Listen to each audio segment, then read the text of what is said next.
everybody will be able to review stuff. And so I was going to go inside, but then I decided I didn't want to. I'll be there early enough next week to kind of figure out where to put the computer. They were suggesting put them up high so that, and if you have to, just keep moving it around. And I mean, it'll be a dance for a bit, but it'll work. We'll make it work. We got through 2 years of making things work from a daily basis, things changing. So, well, we appreciate it. Thanks. I think it'll be another adventure going back to school, I mean, I'm sure it's happening up in Bakersfield too. Everybody is sending out emails on a regular basis. Every day, new priority, new update. And you're just like, I've heard this. So, yes. We're over it. So anyway. We are. Aber gut dann. So, Fragen über sonst irgendetwas mit on campus sein? Anybody have any other questions about being back on campus? Those of you that are here in town or coming back to campus, you guys, and keep in mind, so we had a meeting last Friday. I'll have to tell you about the meeting too. The big question was, well, what if we test positive? Now, this was when we had to test constantly. And so the department chair goes, well, then I guess you're working from home. I'm just like, okay, so you have students in the classroom and we're working from home. And so basically that was, well, no, then everybody will be Zooming that day. And if you're sick, and you can't work, we'll see about getting subs, but, I'm sure they're in the same, and languages, it's really hard to get subs because, we have 2 people that teach in the German department.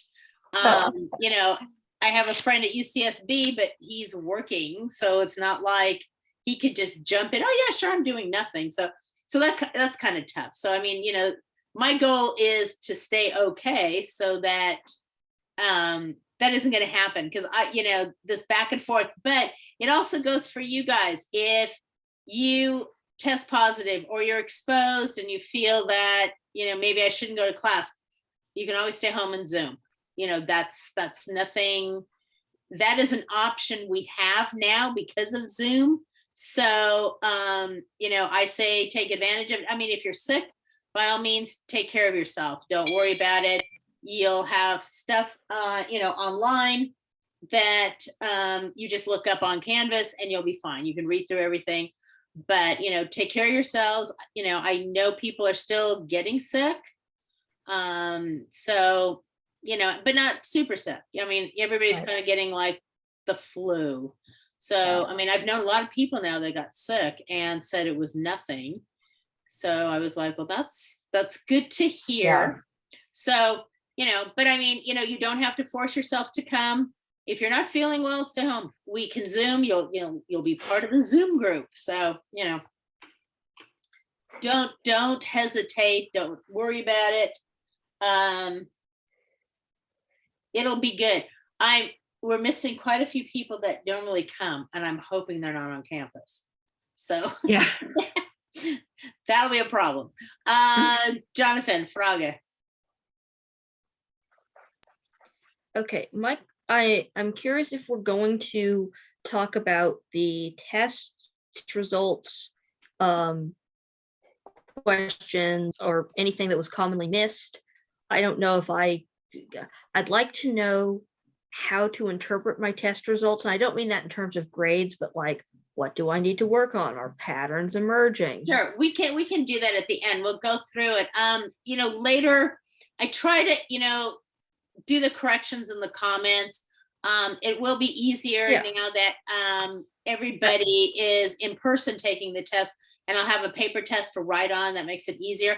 And for Cheryl, you and Jaime, I can print yours out, do the same thing, and then scan it back. Okay. Because I think, I hate to say this, I hate writing that in the little, whatever it is, comment box, because it's just not the same thing. You can't draw arrows, you can't do this and that. So, do that, that everybody can see it on paper and can see exactly where the problem is. I always give give you more points. Everybody gets a half a point if you're making test corrections. You want to do that, that's fine with me. You'll get a half a point for every correction you make, and as long as it's correct. So we'll do that. But yeah, we'll go over the test at the end, and I'll show you. I want to say that there was one section where almost everybody got the same question wrong. And I have a feeling that's because you didn't read the first line. So, anyway, but we'll go over it at the end. So we'll take care of that. All right. I just wanted to mention that I'm going to leave for a second so I can switch to my laptop.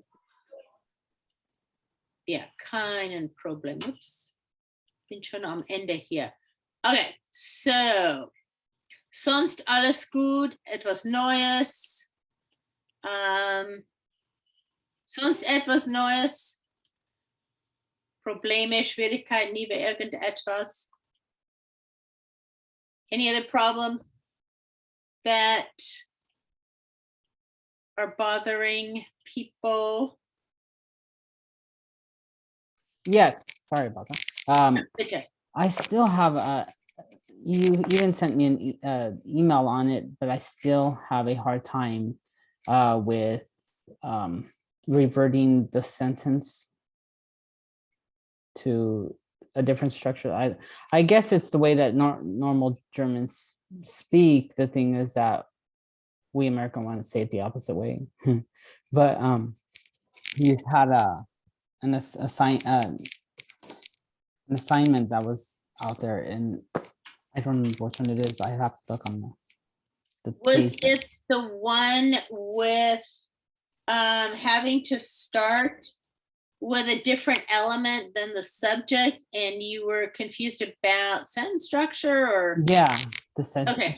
Should I just wait till after the class, or would you? No, want to- I will go over that now, because I know a lot of people had a problem with that, with what ends up happening. So remember, the rule of thumb is the conjugated verb is in second position. So der Mann besucht seine Eltern. All right. So the conjugated verb's right here, besucht.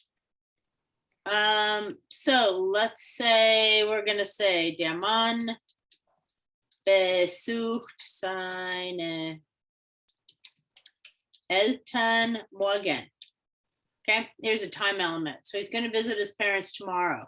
So, but now we're going to put the time element in the front. So morgen besucht der Mann seine Eltern. Eltern. There we go. All right. So we put the time element in front. Okay, so now the subject doesn't start the sentence, but the time element does.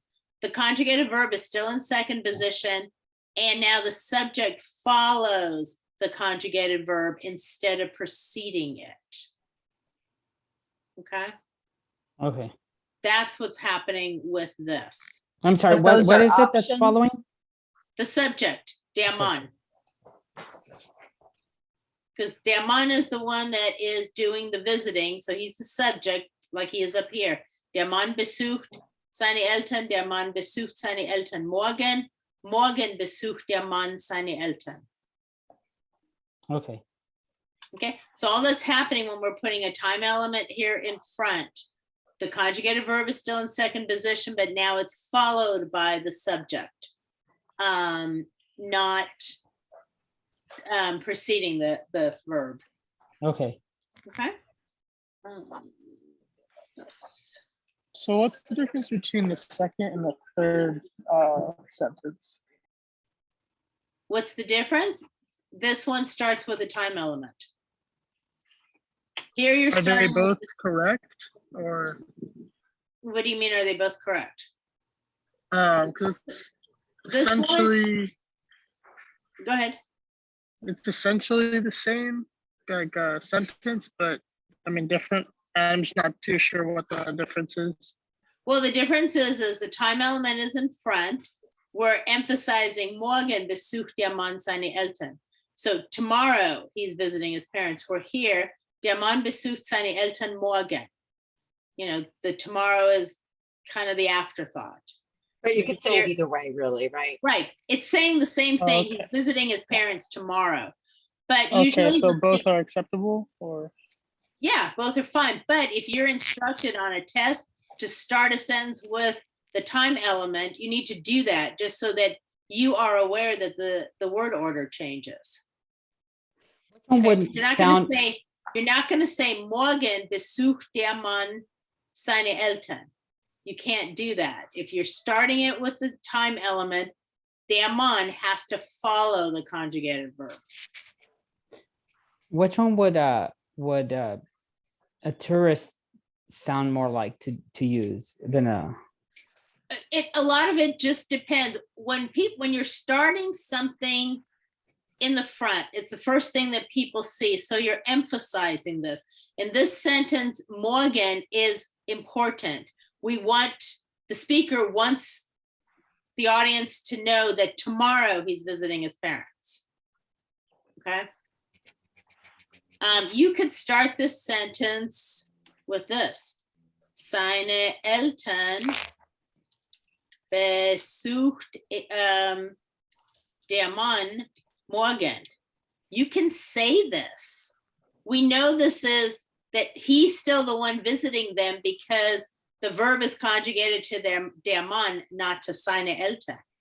Now here he's trying to emphasize that his parents are the ones he's visiting. This is, you know, important to him. We can't do this in English. We can't say the parents visit the man tomorrow, because in English, you know, we think, well, the parents are visiting the man. Okay, but in German, because here's your subject, der Mann, this is the nominative case, this has to be the subject. The verb is conjugated to this. These are plural. These have to be the accusative or the direct object. So we know they're not doing the visiting, but he's doing the visiting. Okay, in German, you can do this when you can determine who's doing what. You'll see this when we do the accusative case. You can switch things around for emphasis when you can tell the difference of who is the subject, who is the direct object. Okay, here it has to be der Mann is the subject because he's in the nominative case. The conjugated verb is singular, third person singular. These are plural. Seine Eltern are plural, so it can't be that they're doing the visiting because the verb isn't right. Okay, and doing it this way, writing it like this is a matter of emphasis. What are you trying to emphasize? Here you're trying to emphasize the time. Tomorrow he's visiting his parents. So he wants people to know that it's tomorrow. Here he's emphasizing his parents are the ones he's visiting. yes, Okay. okay. All right, Jonathan, question?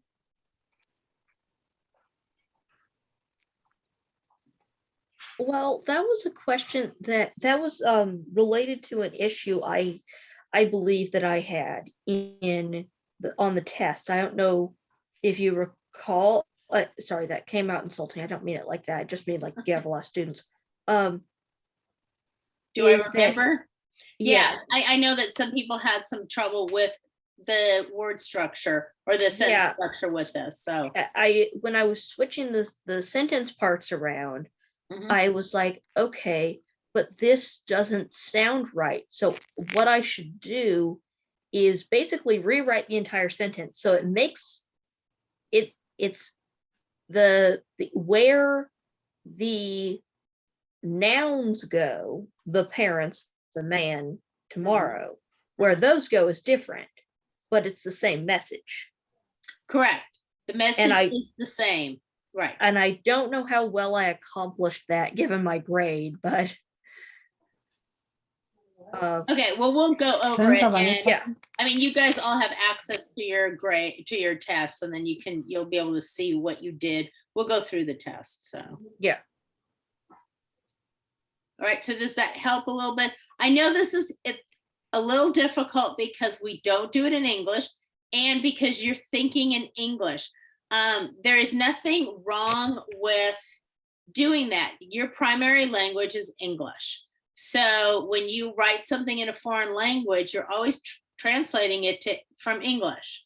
And, that's okay at this stage because, you're not familiar with enough with German.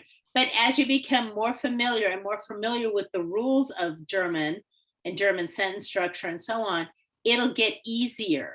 And you'll start thinking, well, I'm trying to say, the man visits his parents tomorrow, but, I want it to be that, I know I can say tomorrow the man visits his parents. And this is the structure, not in English where I would say tomorrow, comma, the man visits his parents. You can't do that in German unless you're, a famed author writing morgen, comma, besucht der Mann seine Eltern. Okay, that's a literary device, and as soon as you're a published writer, then you can do those kinds of things. But, right now it's got to be grammatically correct. And, again, the rule is the conjugated verb is in the second position. And keeping that in mind, yeah, there's going to be exceptions, but 99% of the time, that is the rule.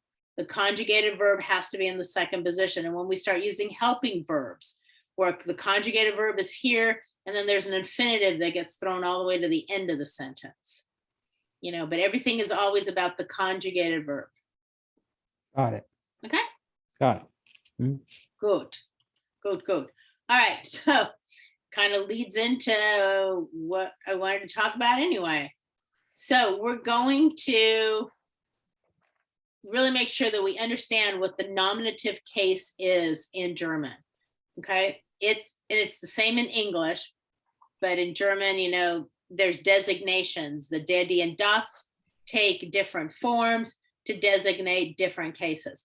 So the nominative case is always used to describe the subject of the sentence, and the subject is always like the main actor. He's the one that carries out the action. Der Mann spielt gern Tennis. He's the one playing tennis, okay? Doesn't matter what he's playing, but he's the one doing the playing. He's in the nominative case. Der is the nominative masculine case. Kocht gern Spaghetti. Is a pronoun, but it's in the nominative case. It's the nominative pronoun. Der Mann und are both the subjects and are both in the nominative case, okay? Because they are both doing the actions. Here, he's playing tennis. Here, he's cooking spaghetti, okay? And they're in the nominative form. Der Mann, der is nominative. Is the nominative pronoun for a masculine noun, okay? So when we speak about adjectives, and adjectives in German have endings depending on what kind of noun they're going to be describing. So remember, there are two different kinds of nouns. We have attributive nouns and predicate nouns. Predicate nouns are the ones that are like, the man is sad, okay? Here's es war einmal ein reicher Mann. Once upon a time, there was a rich man. Usually, when you have predicate adjectives, I'm sorry, this isn't the predicate adjective I wanted. Here, let me do this one in Deutsch. Der Mann ist traurig. Right? Traurig is your adjective. Klein geschrieben. Okay? So who's sad? The man is sad. These predicate adjectives are always followed by things like a form of sign, an equal sign. Der Mann and sad are related. They're equal. He's the one that's sad. Nobody else in the sentence is sad. It's him. Okay, these are predicate adjectives. The car is blue. Das Auto ist blau. Okay, we're describing the car. It is blue. All right. Attributive adjectives are the ones that come before the noun that they're describing. So here, es war einmal ein reicher Mann. This is rich, reich, which is your adjective, with an adjective ending. Okay, we're describing a rich man. We do this in English too. There was a rich man. Okay, seine Frau rief ihre einzige Tochter zu sich ans Bett. Einzige Tochter is only daughter. Okay, these are attributive adjectives. They precede the noun that they're describing. So in German, we need to know what is the case of the noun that's being described and what is it preceded by. Okay, so, and don't worry if you don't get this the first, second, third time out. Adjective endings in German to me are the hardest thing in the world, but once you get them, you'll always get them right. All right, so adjectives that follow nouns are usually separated by verbs such as sein, werden, heißen, or called predicate adjectives, okay? So die Frau war leider sehr krank. Fortunately, the woman was very sick. Das Kind wird groß. Die Hunde sind laut, okay? Here's your sign verb, your werden verb, another sign verb, okay? These are the predicate adjectives, krank, groß, laut. No endings, they're usually out there by themselves. But the attributive adjectives have to have endings depending upon what is preceded. These are all going to be in the nominative case. We're not doing anything else. So if a adjective is preceded, okay, the article in front is a der word, der, die, das, oder die. The endings on the adjective here is alt, are weak endings. A weak ending is either an E or an EN. Okay, as you can see, they're all E's except in the plural. Der alte Mann, die alte Frau, das alte Haus, die alten Leute. Okay, so these are the endings on the adjectives when they're in the nominative case, preceded, in other words, the article in front is a der word.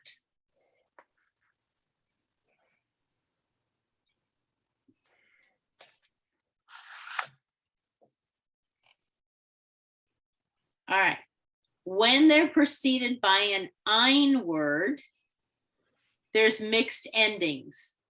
The weak endings, the E or the EN, or the strong endings like the der words, okay, like the ER, the E, and ES, and EN will always be this way for plural. So twice in the nominative case, we have ein without an ending. Ein alter Mann. The ein word doesn't have an ending. The adjective has to have the ER ending from der to let us know this is masculine, this is nominative, because the ein word, we don't know for sure if it's masculine or if it's neuter. Over here, it's ein altes Haus.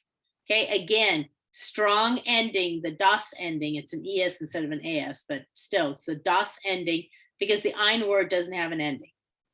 Okay, when these two words don't have an ending, the adjectives have to have the strong endings to tell us masculine nominative, neuter nominative.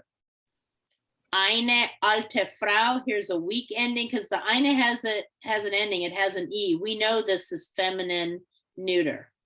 I'm sorry, feminine ending. Therefore, the adjective can just have a weak ending. It's just following along. And same thing with the plurals. Keine has an ending. Alten Leute. So it has that same en weak ending as it did following the der word. So when the ein word doesn't have an ending, and this happens with mine, if I would have said here, mein alter Mann, meine alte Frau, mein altes Haus und meine alten Leute. Okay. So the same thing happens. The mine in the masculine and the mine in the neuter don't have endings. So the adjectives have to have the strong ending. And yet in the feminine and the plural, they have an ending. So the adjectives are going to have the weak ending. And this would be with dein, sein, ihr, unser, euer, everything. Because all of those possessives are considered ein words.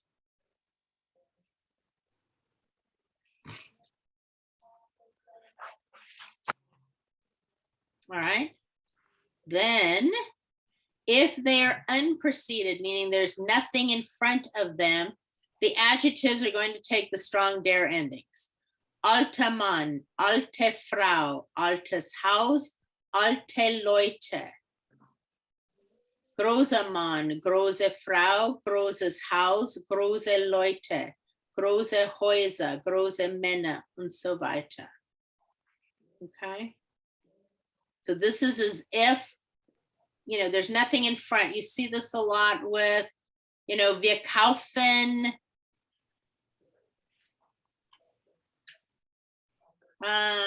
wir kaufen frische Eier. Okay, Eier are eggs. We're buying fresh eggs. We're not buying the fresh eggs. We're just buying fresh eggs. Okay. So there's no article in front. The adjective has to have the strong ending. In this case, it's the plural strong ending to tell us that the eggs are plural.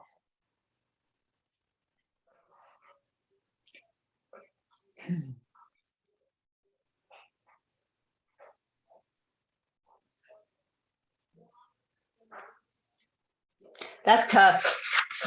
Yes, it is very hard. And I'll be honest with all of you, it took me a very long time to learn these because when you ask native speakers, well, what's the rule? They look at you and they go, well, it's the way it sounds. And Right. I will be really honest with you, when you listen to people on the streets talking, you swear they're swallowing their endings. And I have my friend that teaches at UCSB says that's because they don't know what the endings are either. It's something they've learned somewhere along the line when they were kids, but you know, took it for granted. Yeah, no big deal. People know what I'm saying. And you know, it's very difficult. They cannot explain the rules to you. So I actually had to learn it in school too, and explaining it to somebody else really helps. You know, and just writing out these charts that you see it. And, you know, the stuff you have to remember is unpreceded, preceded by an ein word, you know, those things. But again, the more you write with these, the more practice you get with these, the easier they do become. And as we go through all the cases, you know, accusative case, there's going to be endings. And there's going to be strong endings and weak endings. What's really nice when we get like to the dative and the genitive cases, you only have weak endings except when they're not preceded. So that makes them really, really easy.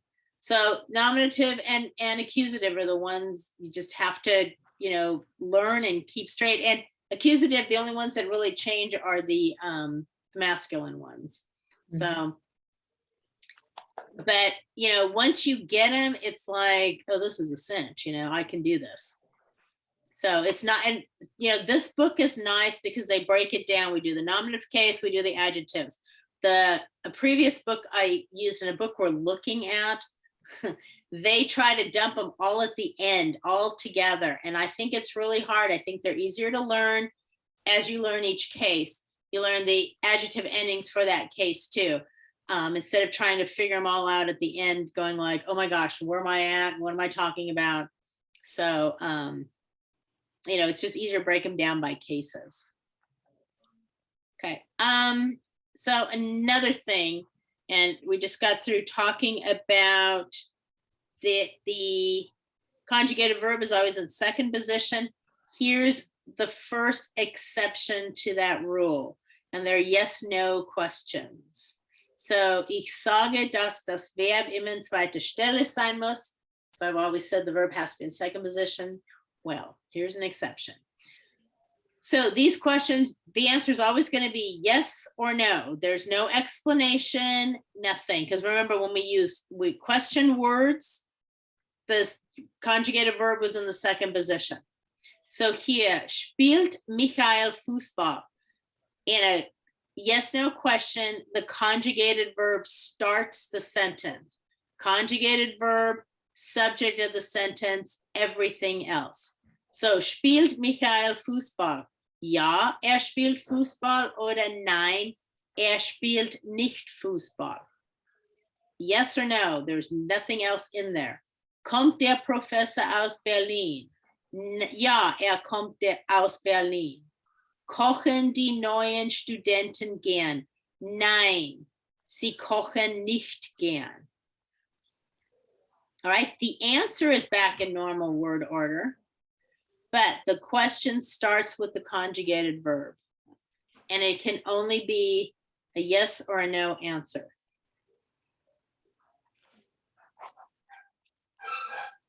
In English, we use like, does the man come from Berlin? Do the new students like to cook? Okay, we use, like a helping verb in there. You don't do that in German. It's already understood in the verb.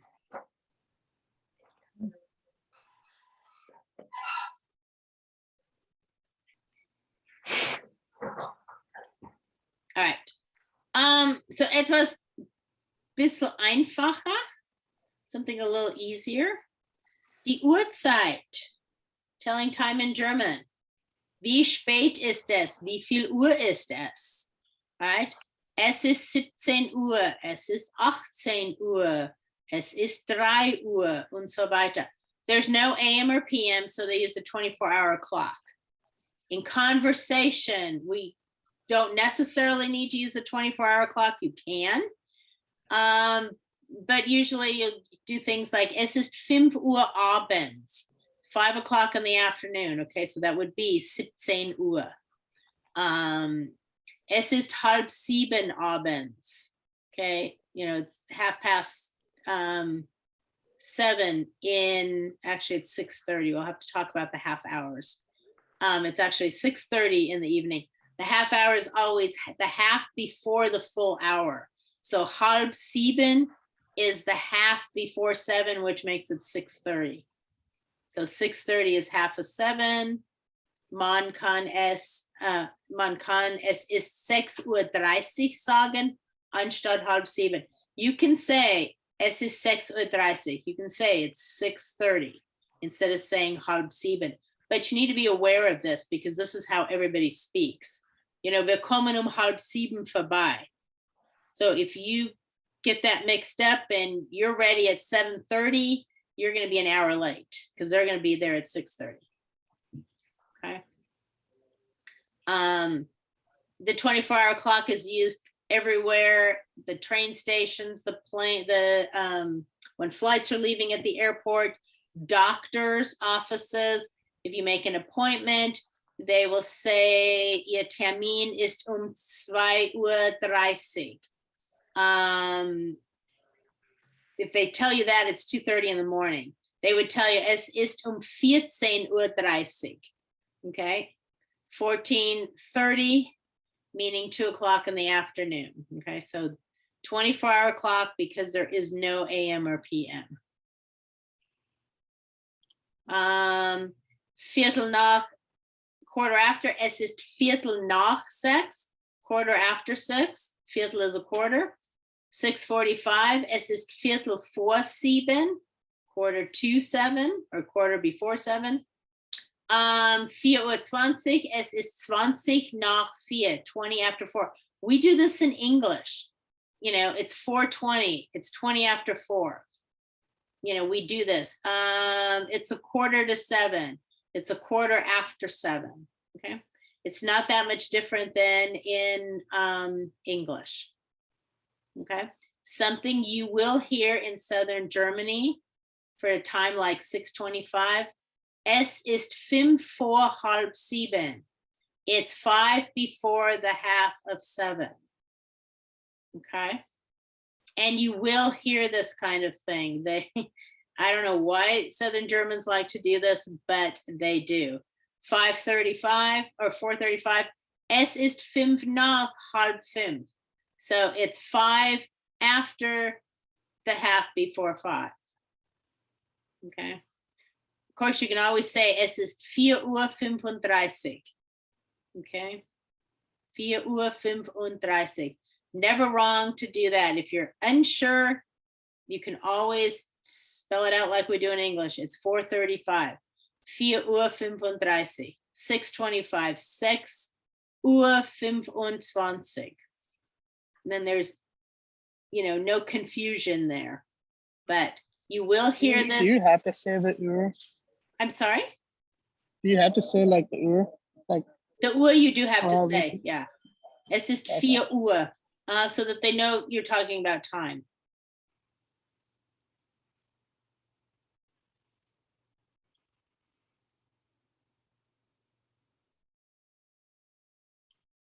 Okay. Und gegen.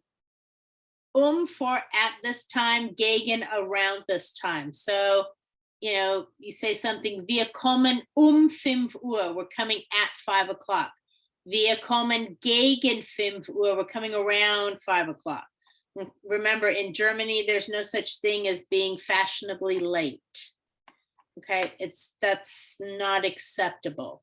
If you are 20 minutes late to a dinner party, they've started at 5 o'clock and you are 20 minutes late to dinner. So, you may not get any dinner at that point. So, if they say the party ist 5 Uhr, that's when the party starts as 5. They say, wir kommen gegen 5 Uhr. Basically what that means, we'll be there around 5 o'clock, probably 5 minutes before or 5 minutes after. They're not going to be 20 minutes late. Here, my favorites are always, people coming to do work. Well, we'll be there, around 2 o'clock and they show up at 3. That doesn't happen in Germany. 5 minutes here and there, maybe, but, to be super late, no. If you're an hour late, the people have given up on you, figuring you're not going to show up. So, that they'd be, pretty angry if you were an hour late, especially for a service call or something. When you're taking any kind of public transportation, you could pretty much set your time to it. They are on time. It's very seldom that anybody's late. The trains are late, the subway's late, a flight is late. They're really, really good about that. I mean, being late would mean weather can, like a flight, somewhere in Germany, have to be weather conditions, something, major happened to cause that. But if everything is fine, they're going to be on time. The trains are always on time. It's always like, there's a train coming at, 4 o'clock in the afternoon and you missed it. And there's another one coming in a half an hour. That other one will be there in that half hour. So you can, it's fine. You'll have, a train to catch within a half an hour. So Pünktlichkeit is, it's the middle name of most Germans. Sie sind pünktlich. Das ist etwas, wo ich daran fehle. Ich bin immer spät. I'm an American in that sense. I'm always late. I'll be late for my own funeral and no matter what, my clocks in my house are all 10 minutes fast. I have a roommate who just goes, I can't stand your clocks. And I was like, I know, but at least I'm always on time now because my clocks are 10 minutes fast. And that's no guarantee that I will be on time. So, I don't know, it's just something that, and I was not brought up like that, but that's just me. Aber die Deutschen sind sehr pünktlich. Wenn sie sagen, wir kommen 10, sie sind 10 da. So, man braucht sich da nicht kümmern. You never have to worry about Germans coming on time. They're there, and everything else is there. Okay, so ich habe eine Uhr. I have this cute little clock. In der Klasse habe ich eine Uhr, aber ich habe eine Uhr auf Dings gefunden. Oh, why can't I make this go away? Oh, here we go. Ich habe eine Uhr online gefunden. So, warte. So, ich suche schnell. Whoops. Oh my gosh, where is my little clock? Come. Here we go. Oh, here we go. All right. Sorry, ich habe so vieles offen. All right. So here's unsere Uhr.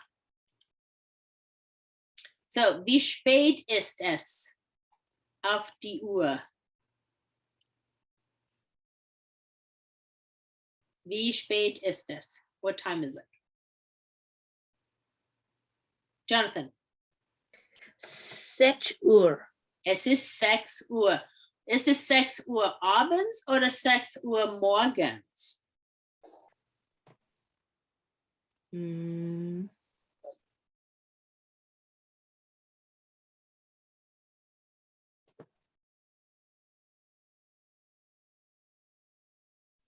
Senekt. Okay, you don't say. Ich müsste sagen, es ist 6 Uhr morgens. Ich weiß nicht, wie man die Uhr stellen kann, dass es 24 Stunden ist. I don't think I can fix this one. Oh, here I can. Oh, you guys. All right, let me 24-hour clock. Let me see if this will work. Im Morgen? 6 Uhr morgens. Gut. Das geht.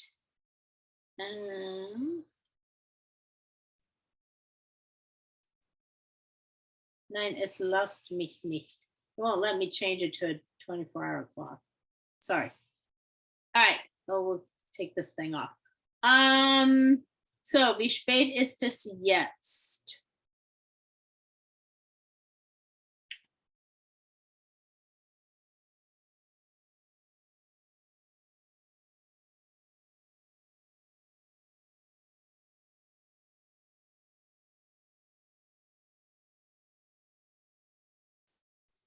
Sechs Uhr 20. 6:20 Uhr. Gut, sehr gut. Okay. Wie spät ist es jetzt?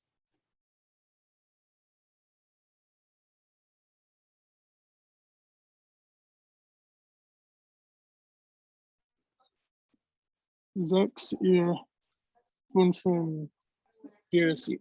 6:45 Uhr. Wie kann man das noch sagen? How else can you say that? Viertel vor 7. 7:15, genau. Gut. Wie spät ist es jetzt?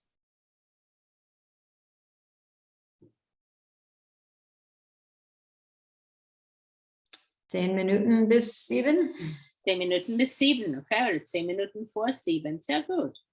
Oh, how about? All right, wie spät ist es jetzt?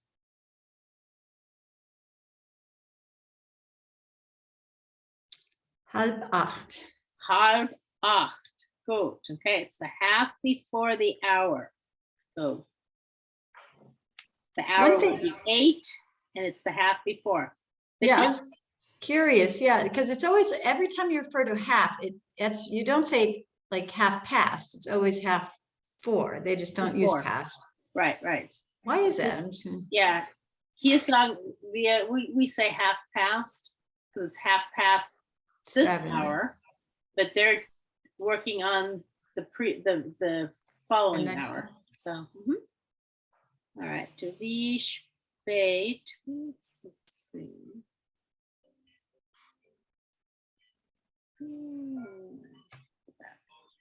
All right. Wie spät ist es jetzt?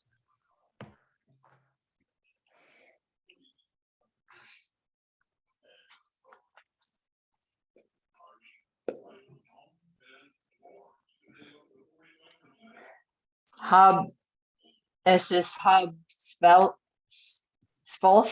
Right, halb 12, gut. Wie spät ist es jetzt? Und es ist in der Nacht. Mitternacht. Right, Mitternacht, very good. Middle of the night, okay? Right, sehr gut. All right, oops. This way. All right, wie spät ist es jetzt?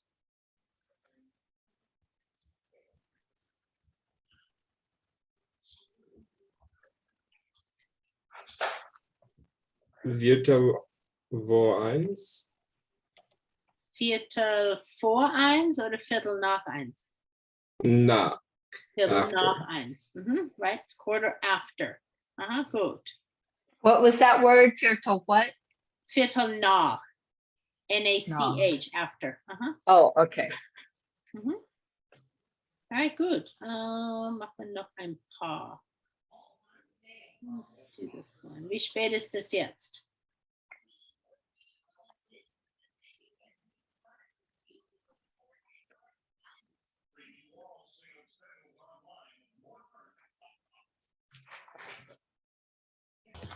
Zwanzig bis 2, or would you say 20 Minuten bis 2? Do you have to say the Minuten? You don't have to say Minuten. 20 vor 2 geht, 20 Minuten vor 2. Because remember, we say that in English. It's 20 to 2. It's 20 minutes to 2. You So know, do you it's say- the same way?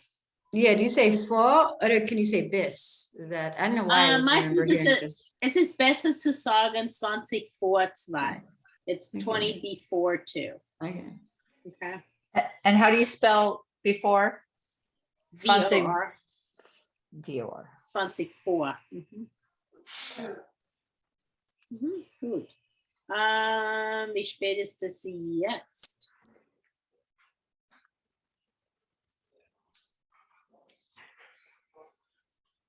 Zwei Uhr. 2 Uhr. How about? Und jetzt?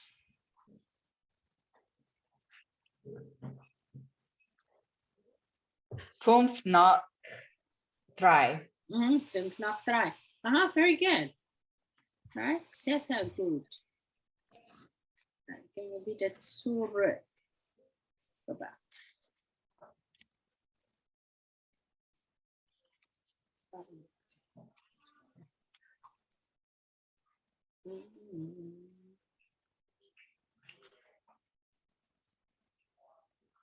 All right. Oops, sorry. Just got this one. Dieses wieder anfangen. All right, gut. Right, so keine mit der Uhr. Es ist nicht so schlimm und es ist so viel wie auf Englisch. It's so much like English, like the way we tell time in English. The only thing you have to keep in mind is a 24-hour clock because, or you have to justify es ist 5 Uhr abends. You know, and a lot of times you'll understand things in the conversation. Wir essen 5. We eat at 5. Well, if you're talking to somebody at 3 o'clock in the afternoon, most likely they're talking about 5 o'clock in the evening. So it's understood that you're talking about the evening. If somebody says, der Zug fährt 16 Uhr, 4 o'clock in the afternoon, you can't miss that. And that's why, you know, schedules and appointments are done in the 24-hour time. So there's no misunderstanding of what time that appointment or that train or that flight is leaving. So if you had a doctor's appointment at 2 o'clock and they called to remind you, they would say that it was at 1800 or is it 1800? 16 Uhr. No, 1400. That's what- 16 Uhr. Okay.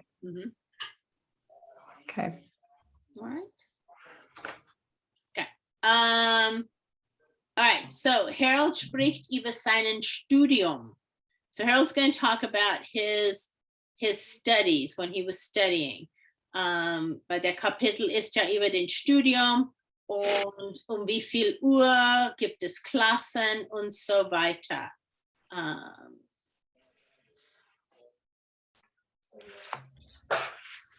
So, mein Studium. Where's Harold? Here we go.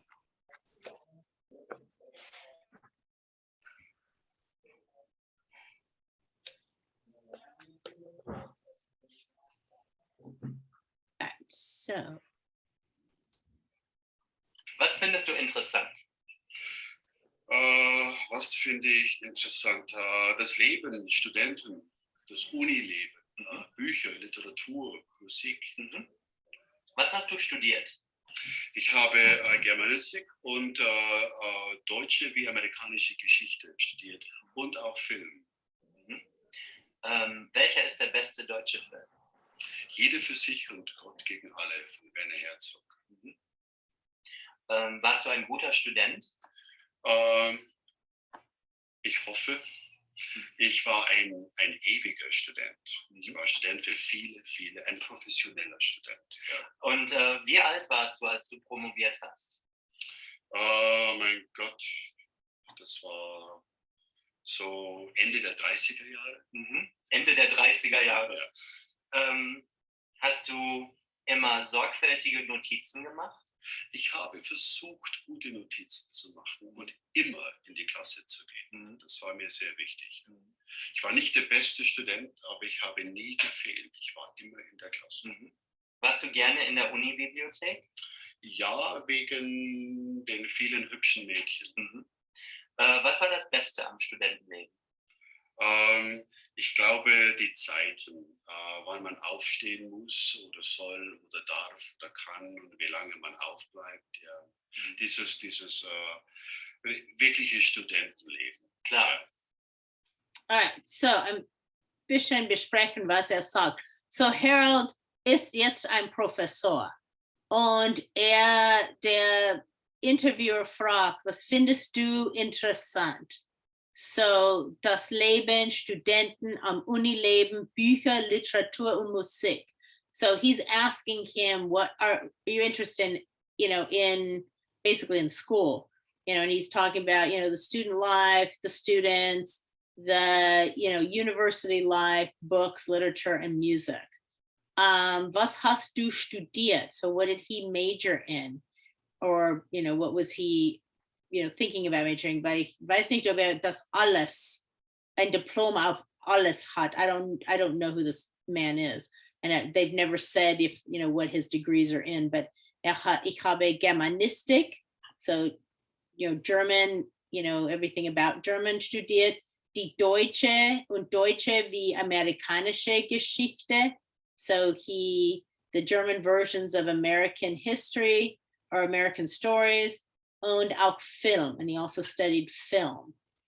Und das kann sein, wir hatten einen Professor bei UCSB, der war Germanistik-Professor, aber er hat auch Film studiert und hat Filmklassen unterrichtet, wo sie deutsche Filme besprochen haben. So here, he's asked what was the best German film, und sagt jeder für sich und Gott gegen alle von Werner Herzog. Habe den Film noch nie gesehen, habe aber von Werner Herzog schon gehört. Sehr guter Regisseur. He's done other movies. I want to say, and I can't remember the name of the movie. I think there was an American movie with Dustin Hoffman. Not Dustin Hoffman. Warren Beatty done. That was this movie, I think, but I'm not sure. Warst du ein guter Student? So here, look, here is an attributive adjective. The ein word doesn't have an ending. Guter does. So it's telling us it's a masculine student. So it was a good masculine student, which is, what he was. So it asks, were you a good student? Ich hoffe, ich war ein ewiger Student. Ewig means that like he was a forever student. Ich war Student für viele, ein professioneller Student. So he was like a professional student. He went for a long time. Das geht wirklich in Deutschland nicht. Es war mal so, aber jetzt muss es ein Ende geben. It used to be that people went to school forever. I don't know what they were avoiding, but now there's, you have to graduate. You have to find a time to be done because you're taking up places that other students need to be in. Und wie alt warst du, als du promoviert hast? So when he graduated, how old was he? And he said he was in his 30s. When he graduated. Und hat ja einen Doktorgrad. He's a professor, so it does take a few years. And remember, Germans don't necessarily go to college at 18. They're a little bit older. I mean, they don't start school until they're 6. Kindergarten starts at 6, not at 5. So for him to get out in his 30s, early 30s, not necessarily that old. I mean, that's a long time to be in school, yes. So anyway, hast du immer sorgfältige Notizen gemacht? Did you always take thorough notes? Und ich habe versucht, versuchen is to try, gute Notizen zu machen und immer in die Klasse zu gehen. So he always went to class. That was real important to him. War nicht der beste Student. So here again, der beste Student, adjective ending, der word in front, weak ending on the adjective. Aber ich habe nie gefehlt. I was never missing. Ich war immer in der Klasse. Warst du gerne in der Uni-Bibliothek? Ja, wegen der vielen hübschen Mädchen. So he was always in the library looking at the girls. Und was war das Beste am Studentenleben? What was the best? And he said die Zeiten, the time, when one got up, when one had to get up or should get up, or was allowed to get up or could get up, und wie lange man aufbleibt and how long one stayed up. So I'm thinking he means having control of, when you did your classes so that you could sleep in, you could stay up late, things like that. It wasn't always regulated that you had class at 9 o'clock. German universities are different in that students don't really have to go to class. They can take an exam, and as long as they've studied for their exams and things, and can pass the exam without going to class, that's fine. They don't necessarily do discussion classes. It's all lectures, and then you study. So, for him to say that he was always in class, that's big. A lot of, German students don't feel the need to go to the lectures. I think when they come to the United States to study, they kind of find it difficult that, wow, I need to go to class because otherwise I'm missing out on what's actually going on in class. So bisschen anders. Und wie gesagt, ist älter. So, he's older, he's a professor. So, his going to school was a little bit, later. Jetzt habe ich schon wieder gemacht. All right, so let me stop sharing that one again.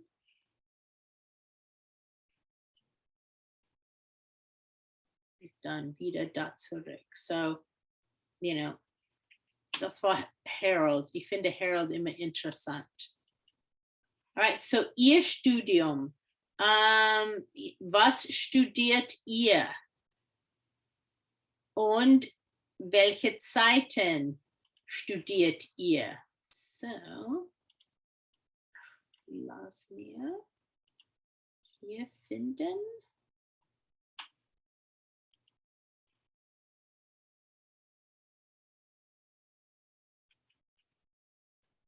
All right, so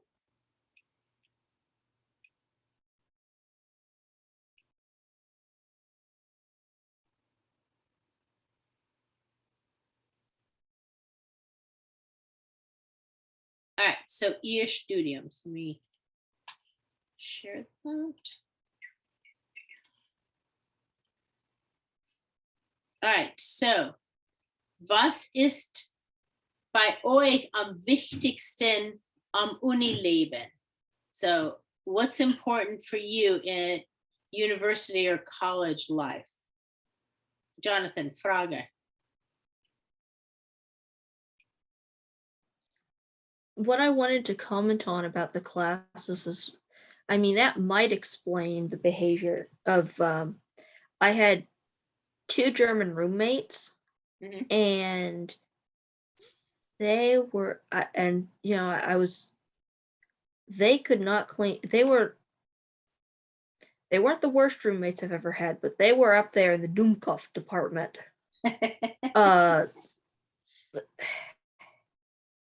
When they weren't drinking, when they were partying, when they weren't partying, they were smoking, and when they weren't doing that, they were working out. I don't know if they went to class a single time in the semester, and they could have used that. Ja, es ist anders hier, weil man vieles in der Vorlesung, the lecture, lernt. You know, es ist immer wichtig, da hingehen. You know, und hier gibt es dann auch Klassen, wo man, you know, Discussion hat danach.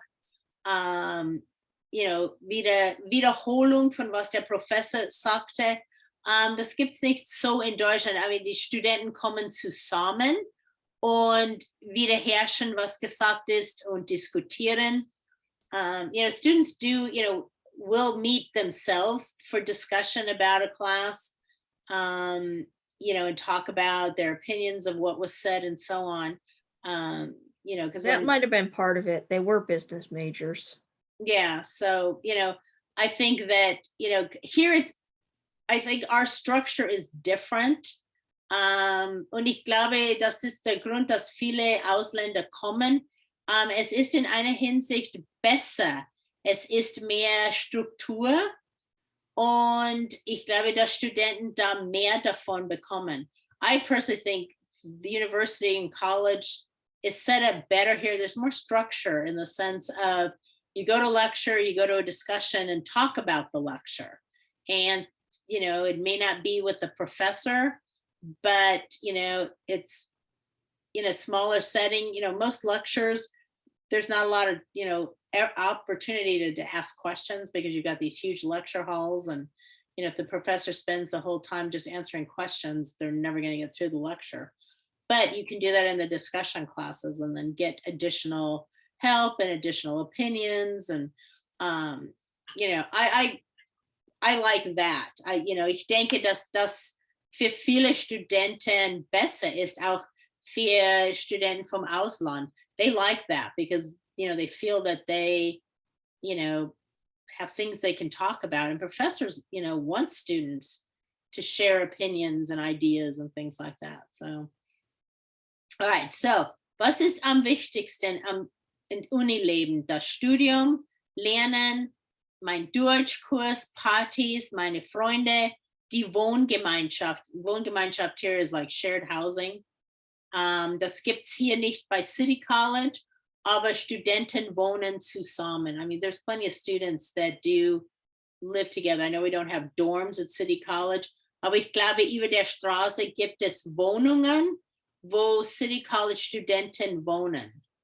So aren't those apartments next to City College for students? So it's kind of like a Wohngemeinschaft. I think it's kind of like this. So was ist am wichtigsten? What's most important out of this list for you going to school, going to college or university? Das Party. The parties, okay? Das ist ehrlich. Lernen und das Studium. Okay, Lernen und das Studium, okay?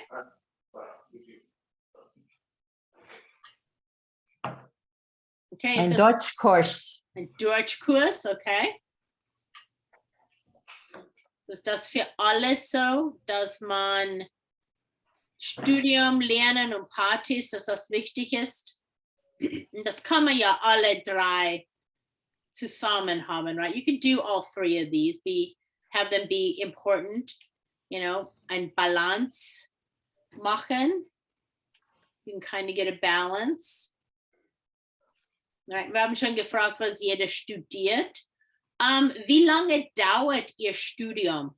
So for those that, well, I guess even here at City College, you have a time limit. So wie lange dauert Ihr Studium hier bei City College? Ein Jahr, 2 Jahre, wer weiß? Who knows how long it's going to take? So, wer weiß, wie lange Sie hier noch bei City College studieren müssen, bis Sie zur Uni gehen oder zur Arbeit gehen? Was?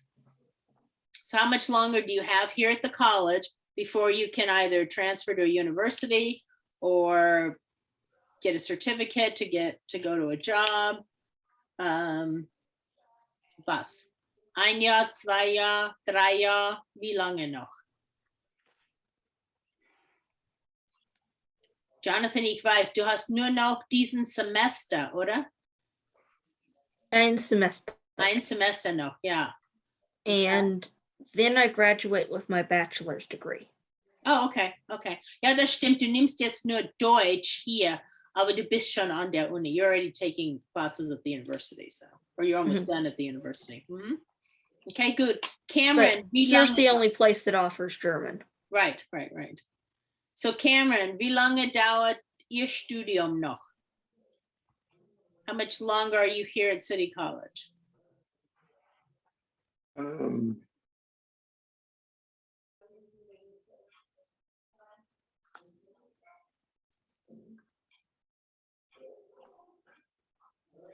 Ein Jahr.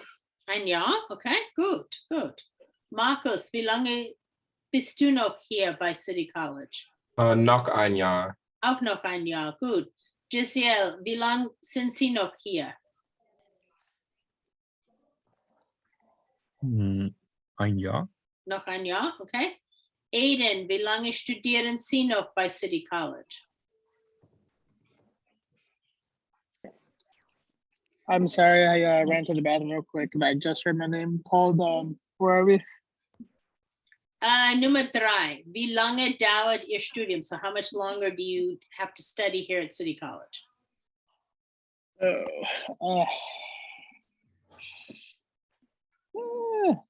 Probably only 2 years. 2 Jahre, okay. Genau. Okay. Gut. Eva, wie lange sind Sie noch hier an der City College? Ein Semester. Ein Semester, okay, gut. Right, sehr gut. Machen Sie sorgfältige Notizen in der Vorlesung? Do you take good notes? Ja. Ja? Okay. Ja. Gut. Ja. Immer gut. 3 pages 3 Seiten, okay. plus. Okay, gut. Immer gut. Ich fand es immer mehr aufschreiben. Wie ich in der Schule war, in der Uni war, dürfte man die Vorlesungen aufnehmen. You could bring a little tape recorder and tape them. I know you're not allowed to do that anymore unless you get permission. Wirklich komisch. Aber man darf das nimmer, die Vorlesungen aufnehmen. So you're not allowed to record them any longer in class. Das war immer gut. Dann konnte man später wieder hören und dann mehr Notizen schreiben. Okay. Sind Sie immer im Unterricht oder fehlen Sie ab und zu? Do you always come to class or do you sometimes miss? Ich bin immer im Unterricht. Ich fehle ab und zu. Krank. Okay, so ich fehle ab und zu, weil ich krank bin. Ich fehle ab und zu, weil ich verschlafe. I oversleep. Ich fehle manchmal, weil ich gern auf Partys bin. I'm missing sometimes because I like being at parties.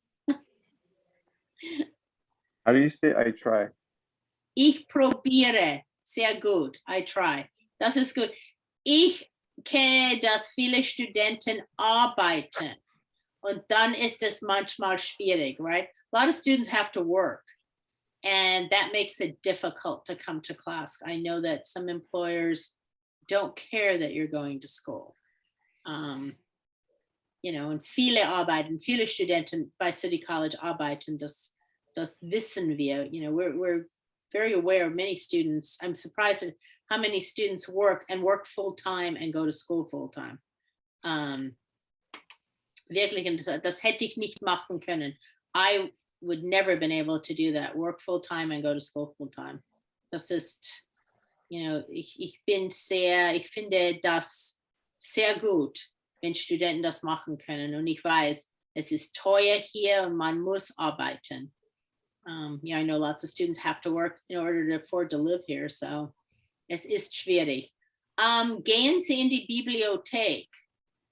So jetzt, dass die Bibliothek wieder off ist bei City College, werden Sie in die Bibliothek gehen? Would you go to the library now that it's going to be open?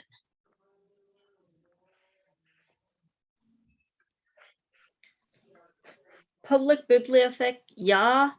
Okay.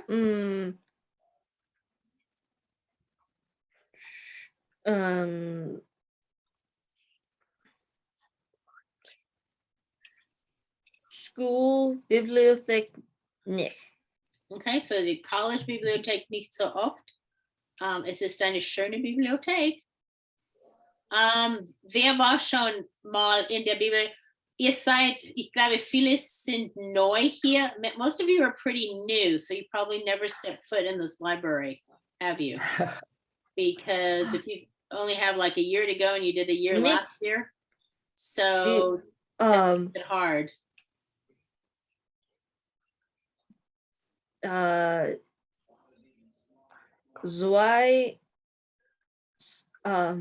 Ich worke zwei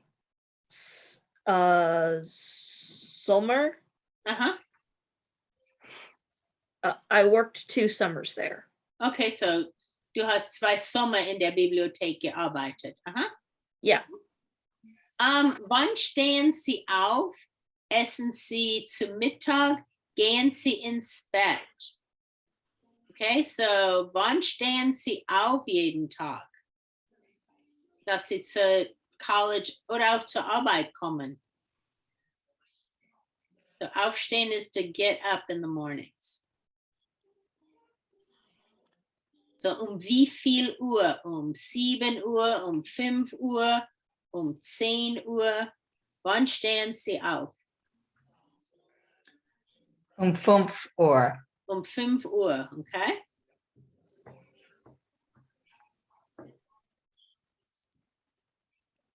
Wer noch? Wann steht ihr auf?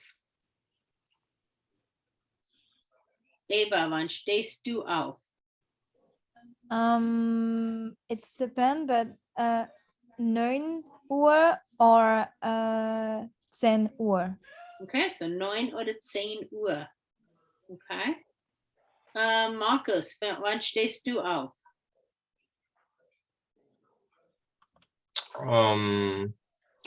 10 Uhr. Auch 10 Uhr. Ihr habt schön. Sie können morgens schlafen. You can sleep in the mornings. Ja. Lydia, wann essen Sie zu Mittag? Wie viel Uhr?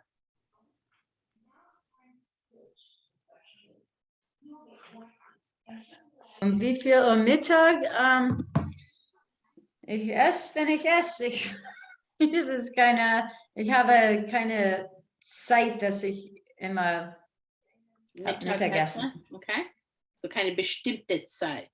Alright. Ja, keine bestimmte Zeit, ja. Okay, Jamie, hast du eine bestimmte Zeit, Mittag zu essen? I'm sorry, I don't know what you're talking about. Which means that? What time do you eat lunch? Do you have a specific time? Or do you just eat whenever? Whenever. Me? Okay, so du isst kein Mittag? Okay. All right. Ich esse meistens um 1. Wenn ich Zeit habe, da habe ich dann vielleicht auch mal Hunger, right?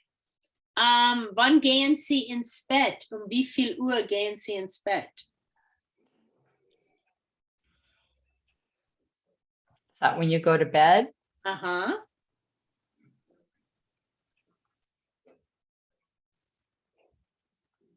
Ich gehe ins Bett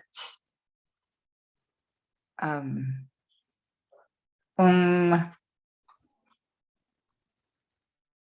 9 Uhr. 9 Uhr, okay.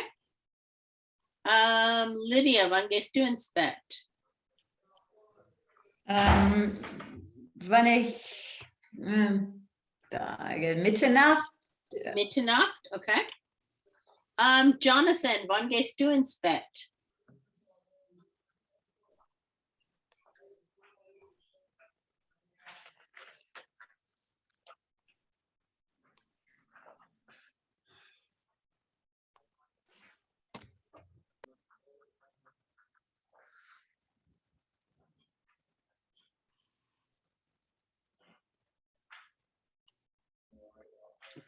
Jonathan ist weggegangen. Jesiel, wann gehst du ins Bett? Um wie viel Uhr? 23:23. Okay, so Viertel nach 23 Uhr, so Viertel nach 11 abends, okay. Jonathan, wann gehst du ins Bett?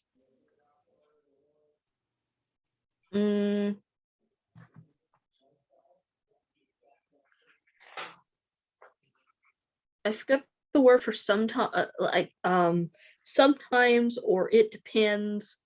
So sometimes is manchmal, and then it depends as uh, hängt davon ab. Manchmal,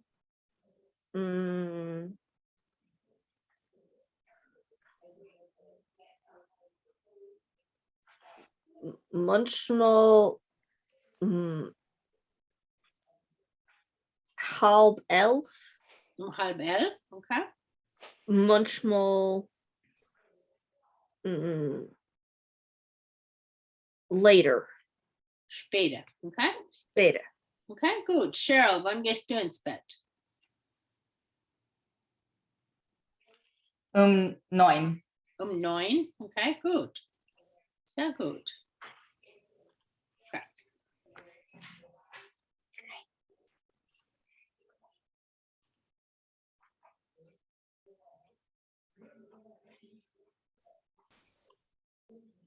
All right, so jetzt habe ich euch wieder verloren. Lost everybody. Okay.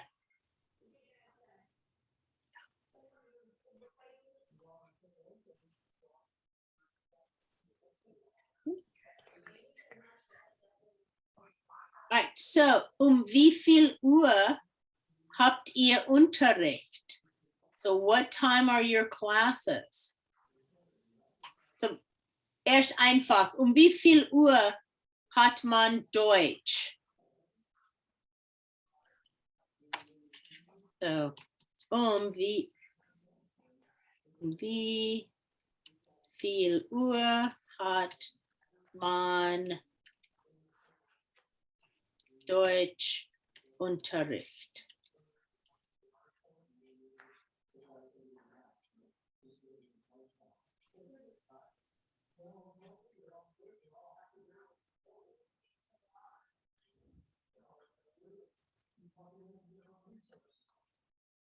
So, wie viel Uhr hat man Deutschunterricht? Ist es 6, 7? Wie viel Uhr? Ich say und dann die Zeit.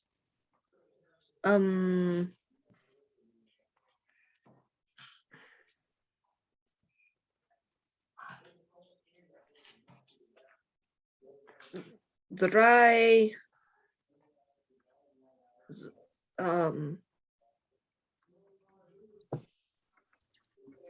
30. Mhm. Nachmittag, right? Ja. Mhm. Oder man würde sagen 15 Uhr 30. Okay. So würde es in den Kalender stehen oder in dem Katalog von den ganzen Klassen, das in Deutschland wäre, wird das alles so geschrieben, als ob es ein Termin ist, sodass es keine Frage gibt, wann die Klasse ist. So if you were looking through the catalog in Germany, it would all be written, the afternoon classes would all be written in the 24-hour time. So there would be no question. Wer hat Unterricht morgens? Who has classes in the morning?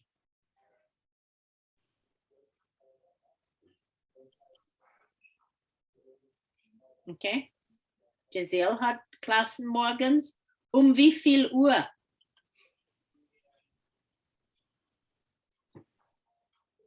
Um 8. 8, okay. So man kann fragen, wann musst du am Campus sein? So 8 Uhr. Da gibt es bestimmt viel Verkehr.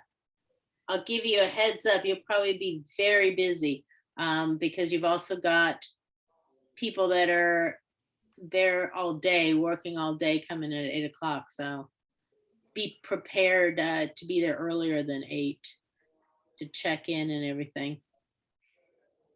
Ich glaube, sobald es ein bisschen normal wird, wird es besser. But I'm sure that first week, next week is going to be, all those mornings are going to be pretty tough to get on campus, to be, you know, on time at 8, because you've got all the other employees coming at 8 o'clock and students coming at 8, and it's crazy. Right? Muss noch jemand früh zur College kommen? Anybody else have morning classes? 8 Uhr morgen. Auch 8 Uhr morgens, okay. Hat jemand Unterricht nach Deutsch? Anybody have a class after German class?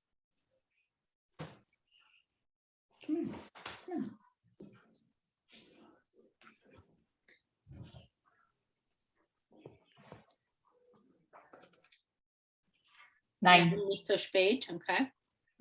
Nein. How do you say asynchronous? Ich glaube, das ist das gleiche, asynchronous. I think it's the same. Asynchronous. Okay, so auch später. So it is later then, though. Okay. Okay. Okay, good. All right, so we'll go back a little bit more, but with word order. Just to kind of recap, so the finite word or the conjugated verb is in the second position in the sentences. This is the most common basic position for the conjugated verb. In the presence of words like wer, wann, wo, und wie, the Fragewörter, the word is still, conjugated verb is still in the second position, and the subject moves into the third position or after the conjugated verb. And it can be in the finite verb or the conjugated verb is in the first position in the yes, no questions. Okay, as we said before. Okay, so it's most of the time in the second position, but it is first position in the conjugated or in a yes, no question. The conjugated verb will be in the first position. Okay, those will be things to practice. I mean, it's not something that's going to come naturally because, you know, what's really hard with English is we use a lot of helping verbs. And so to say, well, that happens in English too. It does, but we're using helping verbs a lot of time. And so that makes it a little bit harder to compare. So here, der Mann kommt aus Berlin, a statement. Wann spielt Michael Tennis? A question word. Und kochst du gern? Yes, no question.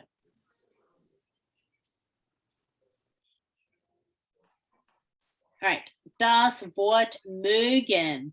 Okay, so we've talked about when you like to do something, we're using gern after the verb, right? We say, move this down a little bit. When we say, ich spiele gern Fußball. Ich gehe, sorry, gern in den Ozean. All right, I like to go into the ocean. Ich spiele gern Fußball. So we're using gern when we are talking about something I like to do. But if we talk about something I like, we're using the verb mögen. Ich mag Erdbeeren. Die Kinder mögen Schokolade.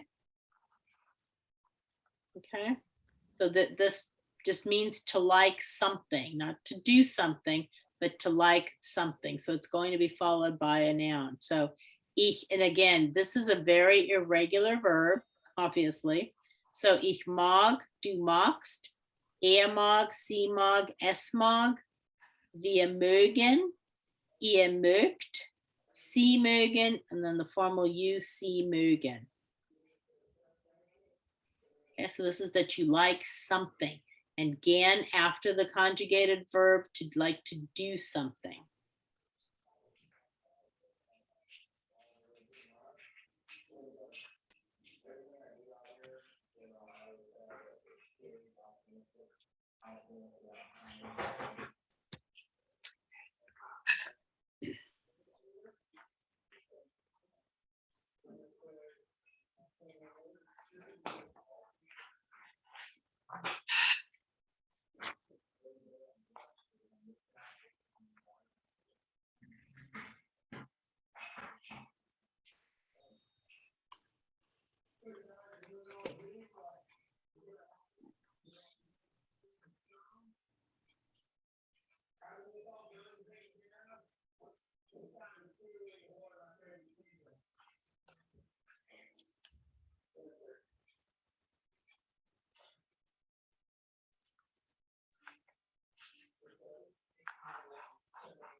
Okay, so ich mag Erdbeeren, du magst Erdbeeren, mag Erdbeeren, sie mag Erdbeeren, es mag Erdbeeren, wir mögen Erdbeeren, ihr mögt Erdbeeren, sie mögen Erdbeeren und sie mögen Erdbeeren. Erdbeeren sind strawberries. Another way to say that, ich esse gern Erdbeeren. I like to eat strawberries. Okay, same thing though. This is for something that you like, and gern is for something you like to do. Sebastian mag keine Erdbeeren. Okay, so you're going to negate that with the kein. Oder sie mag nicht den Kaffee. She doesn't like that coffee, because remember, kein is used when there would be an ein word in here. Sebastian mag Erdbeeren. But if he doesn't like them, mag keine Erdbeeren. Aber hier braucht man nicht because of the den Kaffee, the coffee. mag nicht den Kaffee. That's a specific coffee. Was magst du? Okay. So remember, nicht is if it's something specific, you're negating. But if you're negating something that would have an ein in front of it, like if I ask Sebastian, magst du ein Erdbeer? Do you want a strawberry? And er sagt, nein, ich mag keine Erdbeeren. I don't like strawberries in general. Okay. I've done den Kaffee, that's specific coffee. If I said, sie mag kein Kaffee, she doesn't want coffee. In this case, she just doesn't want that coffee. So a specific coffee. All right. Okay. Let me get into Canvas. Und dann können wir über den Präsentation sprechen.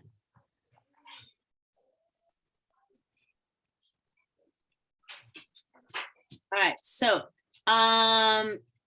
es ist unter Assignments und dann hier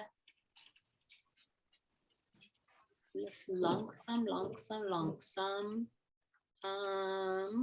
Oops. All right, so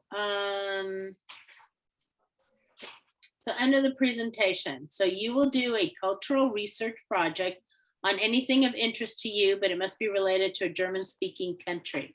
The topic can be art, music, sports, cars, etc. You will create a presentation using a PowerPoint, Google Slides, YouTube video, iMovie, whatever format you want. We are going to keep it with this format. In the past, we've done it where students did presentations in front of the class, but because of the situation we've been in, I think we're just going to continue doing this. You can present this, your video, your presentation in front of the class if you want, or, you can just share it online if you want. I leave the sharing up to everybody if they want to share or if not. The presentation should be in German. And what I mean by that is as much German as you feel comfortable with without using like Google Translation. Google Translation is not the best. It is fine if you use English. Your grade will not be lowered if you use English. Be creative and informative. If you are interested in, I'm trying to think of things in the past. I had someone do a presentation on German opera. And she was an opera singer. So it was very, very informative. People really learned something about German opera. So, choose something that you're interested in. If you're interested in cars, German sports cars, then, do that. Don't just pick something that you think, well, I'll get enough slides together and it'll be fine. The presentation should be, if you were presenting it, should not take more than about 7 minutes. So when you're putting your presentation together, you'll see how many slides you need depending on what you're trying to present to everybody. Do details. And it can be any German-speaking country. It doesn't have to be Germany. It could be something out of Austria, can be out of Liechtenstein, out of the Schweiz. If it's something, something that was influenced from Germany, something that's American, but it was German influence, that's fine too. If it's something you're not sure about, ask me and I'll let you know if that would work. But, this should be something that you're interested in. If you've been interested, in German music, you've heard something recent and you're like, oh, I like them. That's fine. I had a student years and years ago do Rammstein. I personally think they're crazy, but he was just all about them. And what he did was took a couple of songs and dissected the songs and told us what he thought they meant, what they were trying to present. And then in the background, he had a video running of one of the songs. So, I don't mind how you put it together, and I don't mind, what it's about. I've learned a lot from some of these presentations too, of things that I don't know. I've had people do cooking, do a recipe, and they have someone taping them cooking the recipe, or they're going through, Apfelstrudel und man braucht da da da da da und es, hier ist es und dann mit Bildern. They're just putting pictures together. However you want to put it together is fine by me. Okay. Try to do it in German. Even if you just do the introduction in German and everything else in English, that's fine. Okay. Okay. Do you know how many slides, for example, for PowerPoint you're looking for, just to get an idea? It should be something that's going to take about 7 minutes. And I'm thinking that probably about, as if you were talking, not, having the slides together. If you were reading the slides and discussing the slides, it may be, 10 slides, and that would take you 7 minutes to talk about. That's fine. Yeah, I'm not looking for, that you're doing, 30 slides or anything like that. Okay. Okay. Oh, and are we meeting in person and next? Starting next week, starting next Thursday, we are in room 302 in the Humanities Building at 3:30. I sent out the letter that the department sent. I think you're being bombarded with emails from the college telling about all the protocols. We were talking about it earlier. Plan to come with plenty of time to check in. Yeah, and have things done ahead of time. Make sure that you're on that cleared for that. We all need to test next week, no matter what. So make sure you get tested. And I learned it takes at least 24 hours to get a result. So don't try to go in the morning for a 3:30 class, because you might get it in time, but you might not. And if they don't have it, they won't. If you don't have that blue pass or green check, I don't know what it is. I always get a blue pass. They won't let you in. They won't let you pass the check. So the vaccination is not enough then? No, next week. That's for next week only. Yeah. We all still have to be tested. And then starting March 1st, only non-vaccinated exempt students need to be tested every week. Students and faculty. So would it be possible to just continue on in Zoom? Because this really works well for me. Yeah, I'm fine with that. We have the 2 students from Bakersfield that are going to be Zooming. So yeah, that's fine. If you'd rather do that, that's fine. I will have the Zoom on. I'll have it taping so that it'll benefit everybody.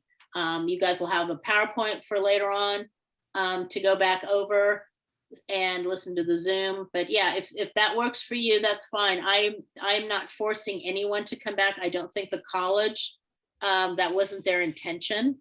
But many students want to come back. They're ready to be back on campus. So that was the reason for bringing everybody, bring as many classes back as possible. And there have been classes back since, I want to say, the fall.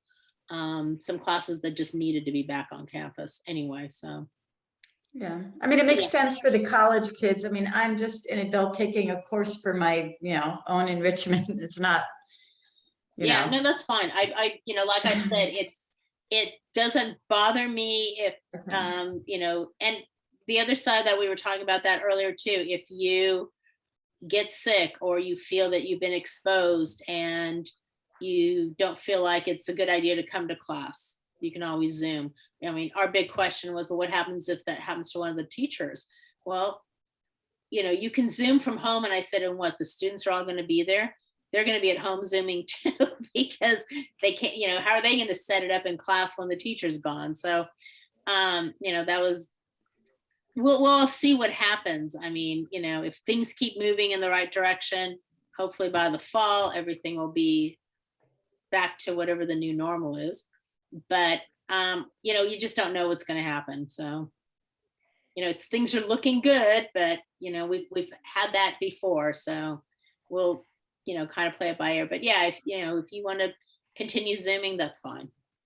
That's not a problem. Okay. So any questions about the oral presentation, the cultural essay? There is a due date in there for, I want to say that 13th. for the topics. Just so, you know, you're picking something that you're going to be able to get enough information on. I don't want you to get started on something and go, oh my gosh, there's nothing out there. I mean, in this day and age, there's information on everything, but, you know, sometimes it can be difficult. All right, so where did I put this? Maybe I didn't ask for that this time. Oh, here it is. So by next Sunday, you know, just send, you know, a quick, you know, a quick blurb. You're not, you know, of what you want to do. Send me an email, send me a Canvas, you know, message of what your topic is going to be. You know, just so I know. I mean, I don't care if everybody's doing the same thing. You know, that's fine. I had one year, everybody did Oktoberfest and everybody had a YouTube video to go with their Oktoberfest. And luckily they were all different. It was pretty entertaining. And that's fine. You know, if everybody's interested in the same thing, more power to you. So, but yeah, just kind of give me a heads up of what you're going to do, you know, just so that, you know, you're not going to end up being overwhelmed.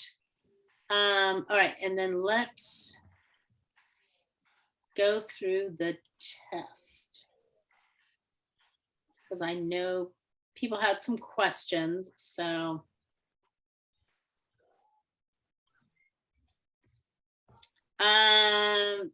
first two questions are fine. Vocabulary was fine. Spelling did count. I did mark down if spelling was off. Colors were great. This stuff was great. This was great.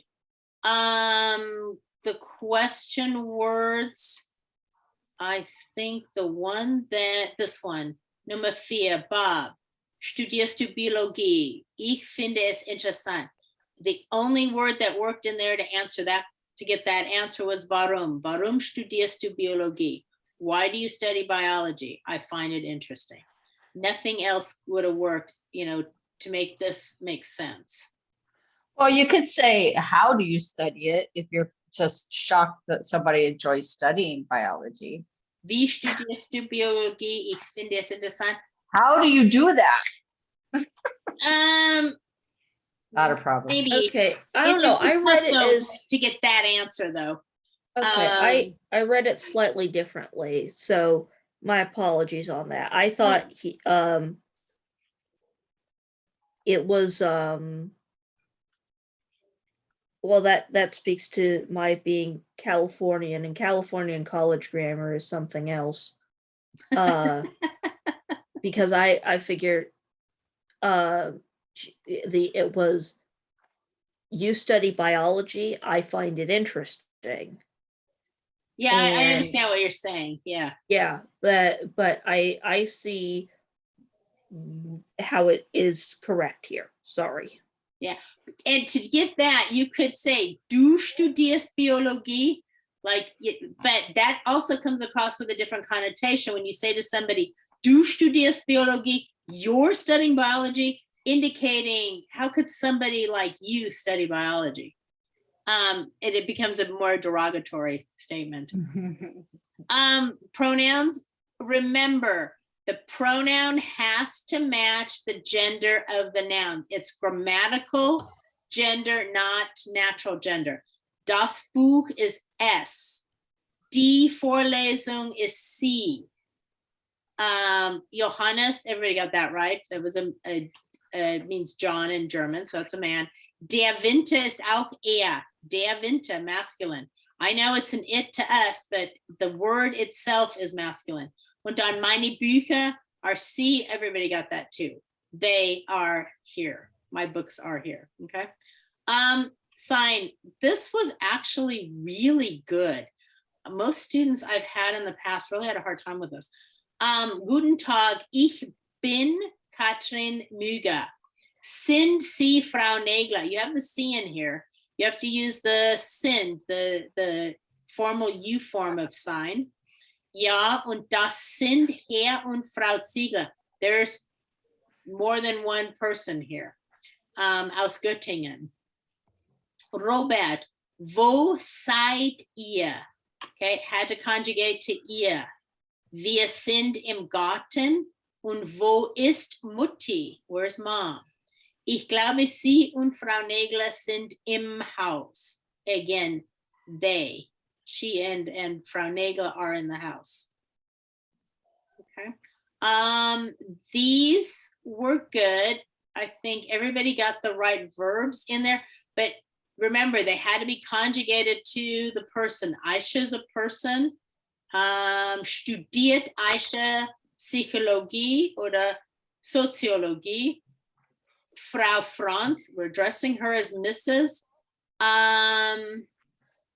We're asking her, let's see, heißt der Professor Herr Meyer oder Herr Schmidt, is his name. Bleibt ihr heute Abend zu Hause oder geht ihr ins Kino? Are you staying home or are you going to the concert? And they were conjugated into the ear form. Ich brauche einen neuen Computer. Wie viel kostet dein neuer Computer?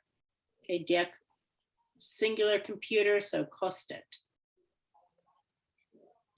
Here you just needed to conjugate. Here's the verb, and then to these three people. These were really good. I think everybody, I don't think anybody had any problems with this. Brief von Maria.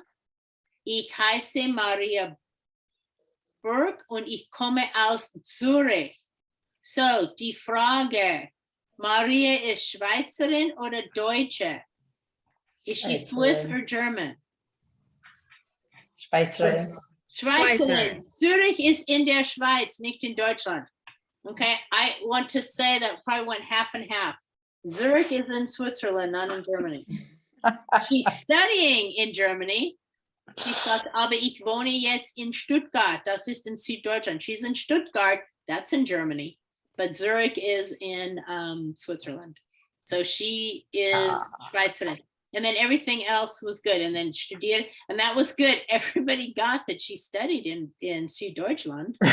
Okay? So yeah, the rest of those were good, but it was the first one that threw everybody. You know, like I said, probably half and half. Half of you thought she was German, the other half got it right that she was Swiss. This was good. And the extra credit was good too. Everybody knew that you do not call 911 and that all the different emergency areas, you know, police, fire, ambulance had different numbers. Okay, and everybody got the library right. I loved some of the explanations that the library is a place where you have books to study, to check out. I mean, it was great. I got some great explanations about the library. So sehr gut. I was actually looking just for was ist die Bibliothek? The library. So sehr gut gemacht. Okay. If there were any questions about it, I'm fine with you going back through and making corrections on the ones you got wrong. Again, I couldn't mark them. It'll be easier now that we're back in class and we have paper. And Lydia, like I told Cheryl and Jaime, I will print them out, make the corrections on paper because it's easier to see, and then just scan them back to you guys. And then that way you'll be able to see exactly where the mistakes are and stuff. I'm curious about 1.10. Okay. I didn't quite understand what I was supposed to do, and I know you were trying with the explanatory note you gave, but that didn't help me any. Okay. So what you were doing was you were going to conjugate each verb. So finden, you were going to say he finds, we find, you formal find. And you were just conjugating finden to these nouns. And the same for spielen. I play, you all play, you singular informal play. Kommen, she play, or she comes, they come, and it comes. Oh, okay. Yeah. Now I get it. I was like, Okay, what is? Yeah. Whoa, So if, I- if I was- some others had problems with that, just go ahead and do it again. Like I said, I will give you additional credits, a half a point for every correct answer. Because you're thank still learning something by redoing those. So that's fine with me. All right. No Fragen? Any other questions about any of this? I know we covered a lot. Is there going to be a like a time limit to like how far away we can turn in the correct? You know, if you turn it in again next week, that'll be fine. We had a conversation about this at our meeting on Friday too, about students late work and things like that. And it was kind of interesting because I take late work. I'm not going to penalize you for it being late. I know you have classes. I know you work. I know people are busy. For me, it's like, you know, try to get it in as close to the due date as possible. Please don't wait till the end of the semester to turn everything in like on the last day. Because then, you know, if everybody does that, I've got a ton of stuff to grade. So, you know, and they're really strict about, you know, finals are this day or end on this day. And then like 3 days later, they want the grades. And I'm like, wow. So, you know, I don't mind if you need an extra week to do things to catch up, that's fine. But, you know, don't save things for the end, especially homework, because it, you know, as we talk about stuff, you're getting assignments to practice, and, you know, the practice helps you all throughout, you know, then you get a test and you're like, oh my gosh, I don't know can't remember how to do this, because you haven't been, you know, kind of keeping up on stuff. So, but, you know, like I said, I'm not going to penalize anybody for late work. I never have, only because I know everybody's busy. You know, I know that, you know, we're all busy. We're all, you know, trying to, you know, keep up on things. I know a lot of you are going to school full time, and it's a lot, you know, so been there, done that. So I'm fine with it. Just, you know, my suggestion is, you know, try to do things as close as possible to the due date, you know, and with, you know, the test corrections, you know, if you want to just, you know, I don't know if you guys have the capability of scanning them back and just emailing them back, or if you just want to make the corrections on Canvas, you know, and just indicate this is the correction. You know, however it works for you is fine with me. Okay. All right, sonst Fragen, Schwierigkeiten. Montag ist ein Feiertag. Don't forget, Monday's a holiday. There is no school. The campus is closed. Aber nächste Woche fängt es an am campus. I cannot reiterate enough, especially if you have to, because we have to test this week. I'm actually going tomorrow to test again. I tested Monday just so I could get on campus yesterday. And I'm going to do it again tomorrow just so that there's no hang up. Earl Warren is doing it. The college is doing it. You have to look on their website. But their hours are just next week are terrible. This week, they're still doing some evening hours. I don't know if it's tomorrow. The Schott Center and the Wake Center are also doing testing. But I went to Earl Warren at 3:30 on Monday and there was nobody there. So, you know, I don't know if it's going to get worse, but again, the tests are good for 7 days. Our class is Thursday. If you go and get your test tomorrow, gosh, it's good on Thursday. And then after that, if you're vaccinated, you do not need to get tested any longer.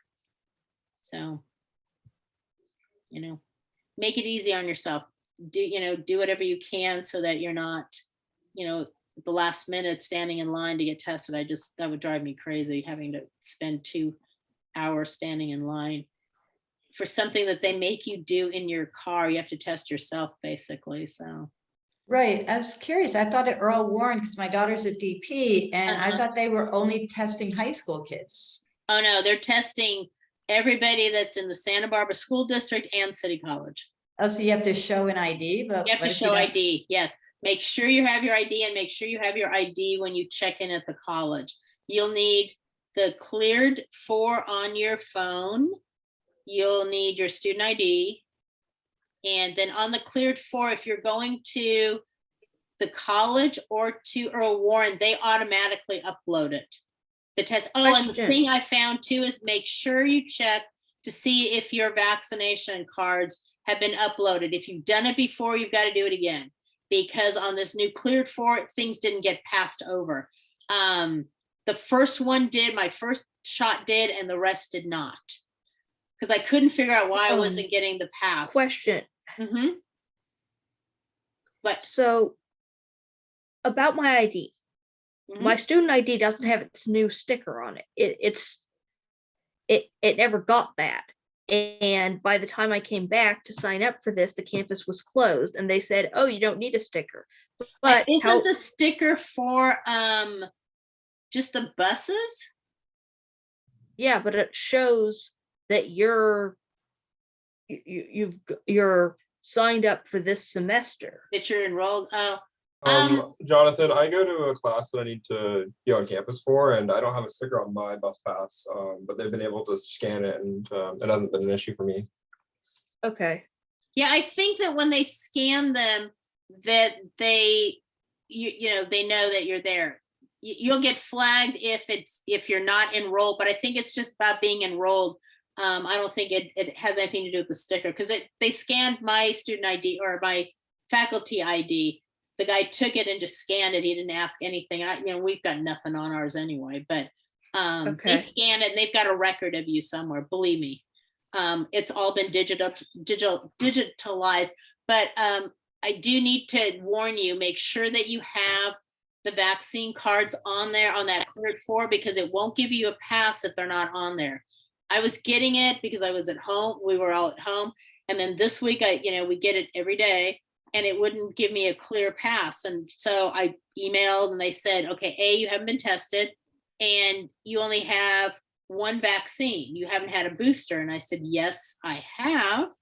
And they said, you need to upload that. So, and read every step. There's a thing where if you say ignore something, then it'll go on to the next question. So,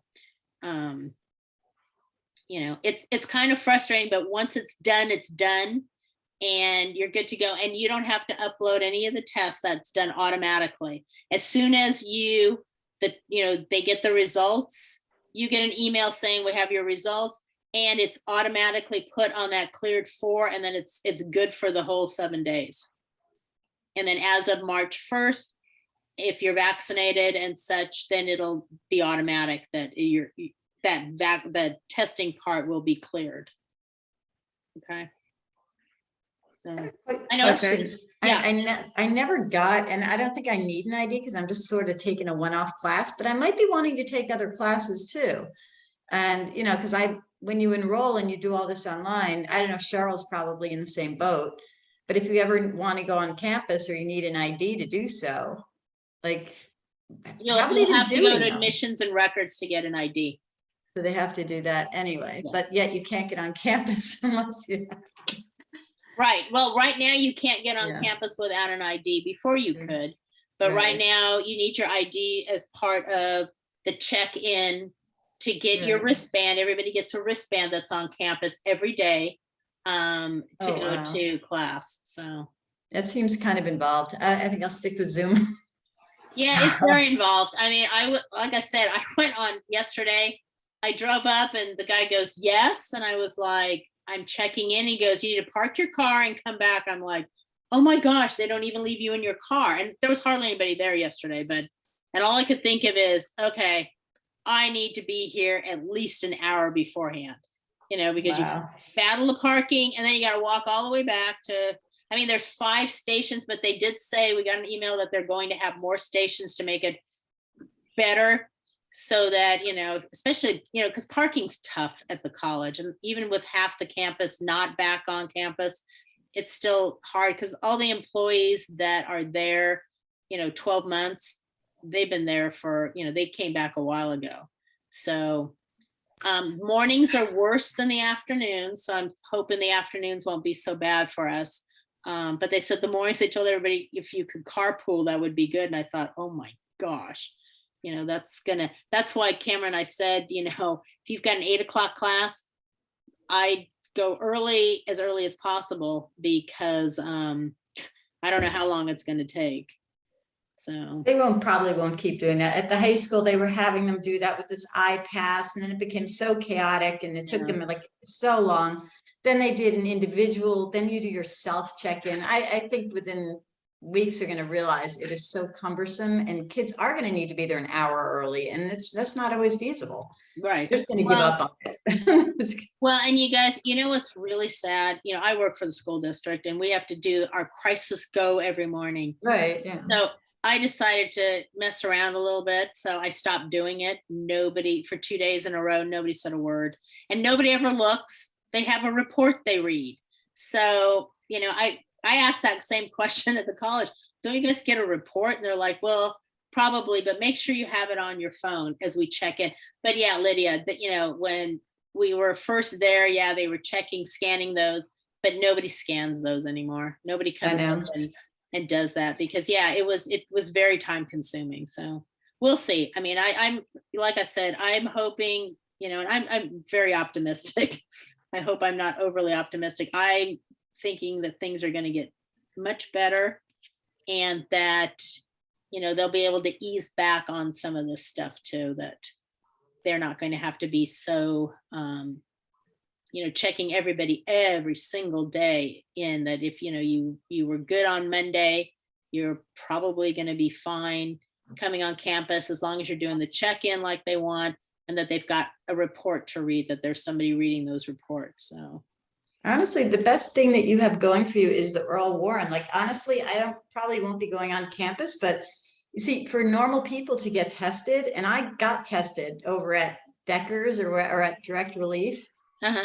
Those of us who are not students, I took a test on a Monday morning at 7 a.m. and I didn't get the results till Saturday. So it's sort of useless. I did have COVID, but and I was boosted and all that, but I'm just saying, normal people can't get results, but the Earl Warren, my daughter had to get tested a few times, and the turnaround was like within the day. So, but normal I admit, people, I got mine within go. 24 hours. So. Right, but if I have my student ID, if I ever do need to get tested, I could use that facility as long as I have this. So that's not. I would recommend going to Earl Warren, because it's really not. They have good hours. They're there from 9 to 5, and if you kind of go on the off hours, they they're not very busy. They don't have a lot of people coming in. They were never busy. Yeah. So, but you need a student ID to do it. You can't do student that. ID or a faculty ID or something. Yeah. Well, you need that for in order to get the 24 hours. I think anybody can go over there and test, though. No. No? Nope. They were only for that. So if you want to get tested there, because they have a really fast turnaround time, they are only, at the time, maybe they've changed it, but at the time, because I wanted to get tested, and I was told, no, this is just for students. Maybe it's changed. This was back in January. So, because I thought they were supposed to be there for everybody. I knew that the turnaround for students and faculty was supposed to be fast, but I thought that, for most people, it was at least 72 hours.